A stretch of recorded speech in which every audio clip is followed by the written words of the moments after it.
Salam selamat dan sejahtera. Nama saya Li Jiawen dan saya akan membentangkan tentang unsur-unsur ketamadunan yang terdapat dalam filem Redcliffe. Unsur yang pertama ialah pembentukan kerajaan tamadun China. Semenjak tamadun awal, China telah mengamalkan sistem pemerintahan beraja mutlak secara monarki. Pada zaman dinasti Shang dan Chao, raja berfungsi sebagai ketua agama dan angkatan tentera. Gelaran raja ditukar menjadi maharaja semasa baginda memerintah China. Maharaja dipandu oleh golongan birokrasi yang terdiri daripada pegawai kerajaan. Undang-undang dinasti Qin diperkenalkan oleh Han Feizu telah menegaskan bahawa tingkah laku manusia hanya dapat dikawal melalui kekerasan dan undang-undang yang tegas. Dalam menghadapi bahaya serangan pelaga-pelaga Tatar secara besar-besaran, baginda telah membina tobok besar negeri China. Semasa China diperintah oleh dinasti Han, sistem pemeriksaan perawam bagi pelantikan pegawai-pegawai kerajaan diamalkan. Sistem ini mengutamakan kebolehan seseorang dan terbuka kepada semua rakyat yang layak. Di bawah pemerintahan dinasti ini, pemimpin-pemimpin wilayah tidak diberi kuasa yang luas dan tidak dibenarkan memiliki kekayaan yang besar supaya kerajaan pusat menjadi teguh dan tidak dicabar. Unsur ketamadunan yang kedua yang terdapat dalam filem Redcliffe ialah bidang perubatan tamadun China. Rangka teori asas bagi perubatan China tradisional ialah teori kosmik dualistik yin dan yang dan juga teori 5 elemen. Teori yin dan yang mengatakan bahawa keseimbangan secara harmoni kedua-dua kuasa yin dan yang akan mempengaruhi kesihatan badan manusia. Teori 5 elemen menganggap badan manusia sebagai sebahagian daripada dunia fizikal ini dan organ dalaman seperti hati, jantung, limpah, paru-paru dan ginjal adalah secocok dengan 5 elemen dalam alam semesta. Berdasarkan dua teori ini, doktor Cina tradisional mengambil berat tentang kepentingan melaraskan semua keseimbangan harmoni badan seseorang pesakit. Akupuntur dan moxihussion sangat penting dalam perubatan Cina tradisional. Berdasarkan teori Jing dan Lok, akupuntur melibatkan perbuatan memasukkan atau mencucuk jarum logam yang telah diteris yang panjangnya antara 3 sehingga 24 cm ke dalam kulit dan tisu di bawah kulit. Salah satu tujuannya adalah untuk menisipulasikan titik tertentu pada saluran Jing dan Lok supaya gangguan peredaran darah atau qi dapat dipotongkan. Pengalaman akupuntur telah bermula sejak kira-kira 2500 SM atau lebih awal dan adalah benar-benar sifat Cina dari sudut perubatan. Dalam rawatan moxibustion, daun moxa iaitu Artemisia chinesis dibubur pada titik tertentu pada permukaan kulit lalu dibakar. Ini sahaja daripada saya. Terima kasih.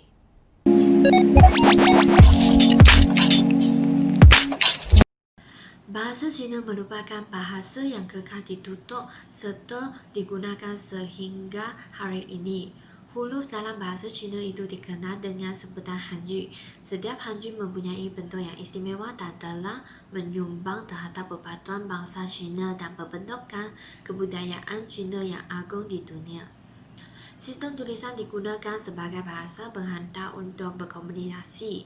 Di dalam Redcliffe, alunan muzik menjadi bentuk komunikasi yang mengisyaratkan sebuah kerajaan bersedia untuk bertempur. Sememangnya merupakan salah satu adegan penting pembentukan sejarah 3 kerajaan Cina dan kejatuhan dinasti Han pada atap 208 Masehi tersebut. Itulah gambaran betapa seni dan halusnya perang dalam peradaban ketenteraan Cina berbanding peradaban ketenteraan Barat. Dalam seni bina Cina, tempur perang merupakan antara binaan yang sangat penting kerana bertujuan untuk pertahanan dan keselamatan dan berjaya menyatukan Cina dalam menyambung tempur besar yang dibina di negeri-negeri lain sehingga panjang tempur itu menjadi 5,000 km. Manakala lilitan tempur sepanjang 5 dan atau 6 patut merupakan suatu yang biasa dan disetengah. tembok kota mempunyai pintu yang dibuka pada waktu tertentu, yaitu waktu fajar dan ditutup pada waktu malam. Tembok kota biasanya dikelilingi oleh pah penuh dengan air yang dalam dan lebat. Tembok juga dibina bukan sahaja untuk mengelilingi kota, tetapi juga untuk memagari kuil-kuil, istana dan rumah-rumah kediaman. Teknologi teknik pencetak telah mula diperkenalkan semasa pemerintahan dinasti Tang. Antara buku bercetak yang paling awal dan masih wujud sehingga kini ialah Vintage versi Cina. Pada tahun 1045, bising mencipta teknik pencetak bergerak dan mula menggunakan secara umum. Bahan letupan bulan telah dicipta oleh ahli-ahli agama Daoist yang menemui formulanya dalam uji kaji mencampur salpeter dengan sulfur dan karbon. Orang Cina sudah pun menggunakan bahan letupan untuk membuat bunga api. Ilmu bahan letupan dibawa masuk dan diperkenalkan ke negara Arab pada kurun ke-13 dan seterusnya, dan situ diperkenalkan ke negeri Eropah.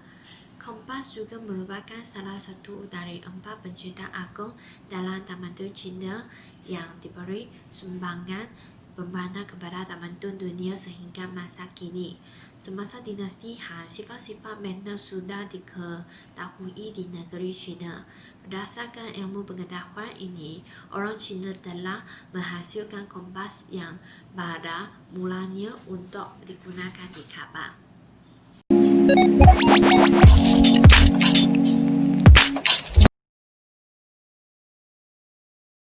Interaksi antara tamadun dalam filem Radcliffe. Interaksi antara tamadun yang pertama dalam filem Radcliffe ialah interaksi pengurusan politik. Semasa dinasti Han, para penguasa telah menggunakan perintah ketenteraan untuk menguruskan tentera dan negaranya. Walaupun keganasan yang kejam berlaku, tetapi pengurusan telah mencapai hasil yang berkesan. Sebagai contoh, Jeneral Cao Cao telah berjaya menyatukan kawasan utara China di bawah penguasaannya dan mengekalkan kekuasaan di lebah utara China. Pemerintahan dinasti Han tersebut telah berlangsung selama 422 tahun. Pada zaman tersebut, dinasti Han dan Empire Rome merupakan negara-negara yang paling cemerlang dari tamadun tersendiri. Jadi, pihak-pihak musuh tidak dapat menggugat kedudukan negara mereka dan mereka boleh menguruskan perkembangan dan pembangunan tamadun masing-masing. Interaksi kedua dalam filem Radcliffe adalah interaksi dengan tamadun barat. Di dalam babak kedua filem tersebut, terdapat seorang penasihat tentera iaitu Zhuge Liang telah mencipta sejenis alat peperangan yang dikenali sebagai crossbow. Kebaikan alat tersebut ialah alat tersebut boleh mengeluarkan sebanyak 10 anak panah dengan satu tembakan. Alat ini dapat juga dilihat dalam peperangan barat. Hal ini telah membuktikan bahawa terdapatnya interaksi antara tamadun Cina dengan tamadun barat. Bukan itu sahaja, salah satu kemahiran dari tamadun India telah diperkembangkan ke negara Cina iaitu astronomi. Contohnya, Zhuge Liang yang pakar dalam ramalan cuaca telah berjaya menggunakan angin monsun timur dengan menyaksi cuaca bersamaan taktik kapal api untuk menerang kapal rantaian Cao Cao.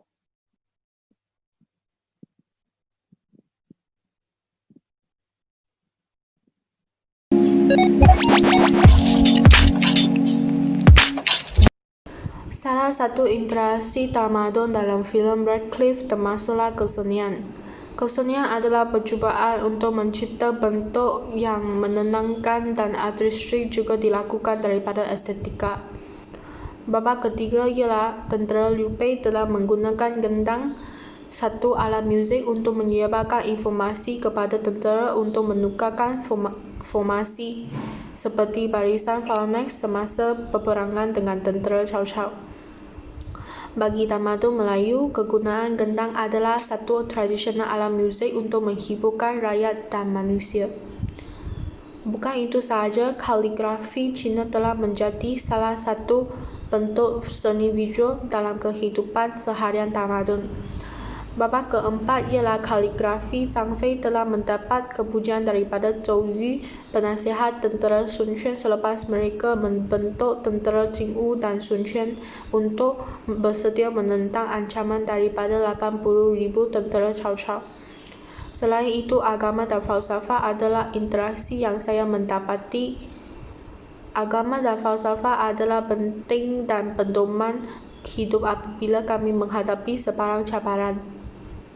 Hal ini kerana agama dan falsafah tamadun Cina telah menggepar dan mempengaruhi kepada tamadun Melayu. Contohnya, mereka menyebarkan agama dan falsafah seperti Buddhisme Cina dan Toastmate dan sebagainya melalui secara buku agama dan falsafah. Terdapat interaksi dalam lingkungan budaya yang sama dalam filem Radcliffe. Babak kelima ialah 12 orang peserta sedang bermain bola di hadapan Jeneral Cao Cao. Sebenarnya, sukan itu adalah sukan yang dicipta oleh budaya barat. Boleh dilihat dengan jelas bahawa pemain perlu menyebar bola tersebut ke dalam gol lawan untuk mendapat markah, dan sukan ini seperti bola sepak yang dicipta oleh tamadun barat. Timbalan Jeneral Cao Cao dalam video tersebut juga mengatakan bahawa sukan tersebut boleh menguatkan badan dan stamina tentera. Hal ini telah membuktikan bahawa budaya tamadun Cina berinteraksi dengan budaya tamadun barat.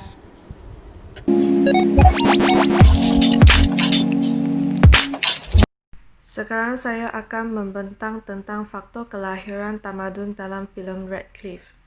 Faktor yang pertama ialah kebijaksanaan pemimpin.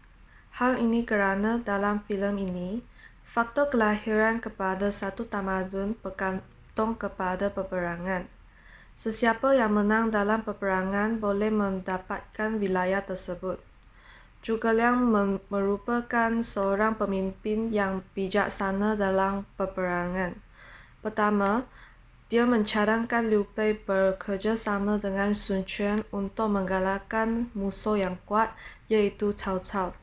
Dia boleh menggalakkan musuh dengan bilangan tentera yang kurang berbanding dengan tentera musuhnya dengan menggunakan strategi lain. Selain itu, Zhuge Liang juga mahir dalam pembentukan pasukan tentera. Sebagai contohnya, dia menggunakan Bagua Zheng semasa berperang dengan Cao Cao.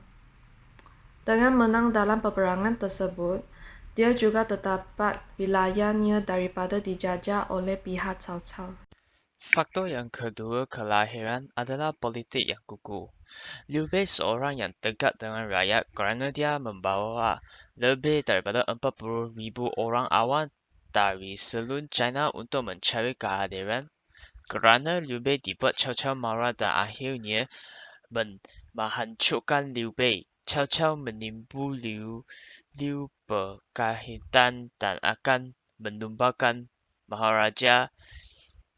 Ini membawa Maharaja dengan segar menghantar kepada Cao Cao untuk memusnahkan tentang Liu Bei. Akhirnya Liu Bei meminta bantu kepada Raja Sun, iaitu Sun Quan, untuk mengalihkan melawat Cao Cao. Sun dan Wu sepak untuk membentuk allies melawat remaja Cao Cao dan akhirnya mereka berjaya kegagasan Cao Cao.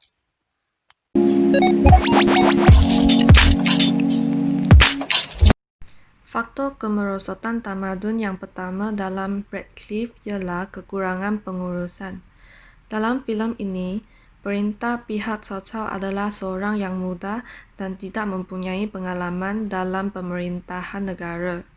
Dia seorang raja kepada satu negara, tidak dapat membuat pertimbangan yang betul. Dia hanya mendengar apa yang diberitahu dan mengikut apa yang dicadangkan oleh Cao Cao. Ketika seorang menteri Kong Rong tidak setuju dengan strategi Cao Cao, dia tidak mendengar pendapatnya. Sebaliknya, Kong Rong dihukum oleh Cao Cao. Seorang raja yang tidak dapat mengurus hak ewan negara akhirnya akan mengakibatkan kemerosotan sesebuah negara. Faktor kemerosotan tamadun dalam filem ini ialah menyelewengkan kuasa. Kalau seorang peketua yang berkuasa tinggi telah menunjuk berbagai aspek menyelewengkan kuasa. Sebagai contoh, kalau telah mengambil kesempatan untuk mengisytiharkan perang dengan wilayah lain demi menaklukkan kekuasaan yang tidak boleh ditindingi melalui persetujuan yang diterpaksa oleh eksplorasi yang mudah dan tidak berperagu seiras dengan Maharaja Bromley.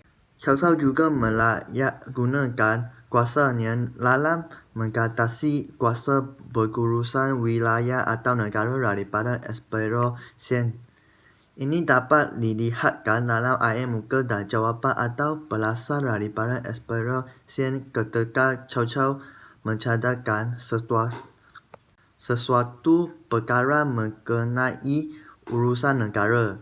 Cao juga merugu kuasa terhadap negara melalui perkara dan kuasanya yang tinggi untuk menakluki wilayah-wilayah lain yang dinamakan olehnya sebagai berperokan atau ancaman kepada negara walaupun wilayah-wilayah tersebut tiada niat untuk melakukan kekaitan yang disebutkan. Selain itu, faktor kemerosotan tamadun dalam filem ini ialah bersikap tamat. Cao adalah seorang Perdana Menteri China pada masa dinasti Han yang juga memimpin kerajaan provinsi dari kerana memiliki sifat yang tamat dan ragu. Ia bercinta-cinta menanggalkan seluruh persaingannya dari utara ke selatan, dari timur ke barat. Sasaran pertama dalam meraih cita-citanya tersebut adalah kerajaan provinsi yang dipimpin oleh keluarga Liu Bei. Cao menuduh Liu Bei sengaja berkaitan yang akan menggulingkan kaisar. Hal ini membuat kaisar dengan segera mengutus Cao untuk menghancurkan pasukan Liu Bei. Cao mencuba segala cara untuk mengalahkan Liu Bei.